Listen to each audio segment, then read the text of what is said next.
മക്കൾക്ക് ഞാൻ ഭാരമാവാതിരിക്കുവാൻ വീടൊന്നു മാത്രം ഞാൻ ബാക്കിയാക്കി.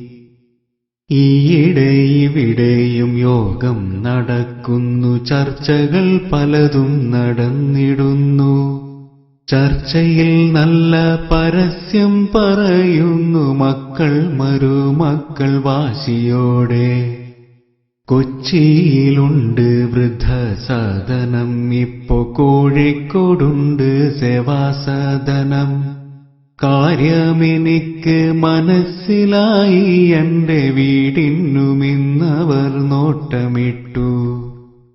ജീവന്റെ ജീവനാം എന്റെ മക്കൾ, എന്നെ എങ്ങോ കളയാൻ വെമ്പുന്ന മക്കൾ. തളർച്ചയോടൊന്നു ഞാൻ ചാരിക്കിടക്കവേ ചാരുകസേരയ്ക്കും മുറുമുറുപ്പ്. അറിയാതെ ഓർത്തു ഞാൻ പുറകിൽ ഉപേക്ഷിച്ച യൗവന ജീവിത കാലത്തെയും.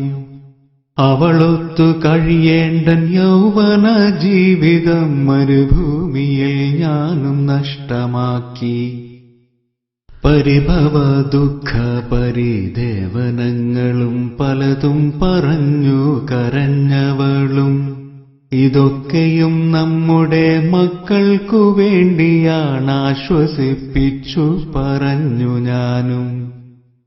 എന്നെ സ്നേഹിച്ചവൾ, എല്ലാം സഹിച്ചവൾ, എന്നെ തനിച്ചാക്കി യാത്രയായി.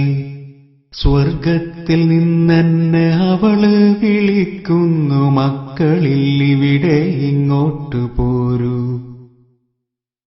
മരണമാസന്നമായ ഉപദേശമൊന്നെനിക്കുണ്ടെന്റെ മക്കൾക്ക് നൽകിടുവാൻ.